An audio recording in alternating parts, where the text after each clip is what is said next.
ಅಮ್ಮ ಯಾವ ಕಾಲ್ ಬಂದ್ರೂ ಎತ್ಬೇಡ.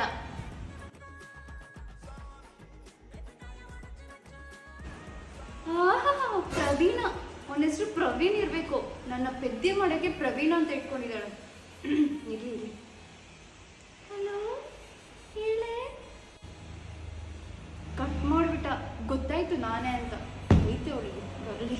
ಅಮ್ಮ, ನಾಳೆ ನನಗೆ ಪ್ರಾಕ್ಟಿಕಲ್ಸ್ ಎಕ್ಸಾಮ್ ಇದೆ. ಸೊ ಕಾಲೇಜಿಂದ ಒಂದು ಸ್ವಲ್ಪ ಹೊತ್ತು ಲೇಟ್ ಆಗುತ್ತೆ ಬರೋಕ್ಕೆ. ಓಕೆನಾ?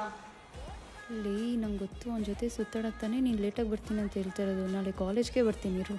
ಅಮ್ಮ, ನಾನು ವೈಟ್ ಶರ್ಟ್ ವಾಷಿಂಗಿಗೆ ಹಾಕಿದ್ನಲ್ಲ, ಅದು ವಾಶ್ ಮಾಡಬೇಡ, ಅದನ್ನೇ ನಾಳೆ ಹಾಕ್ಕೊತೀನಿ.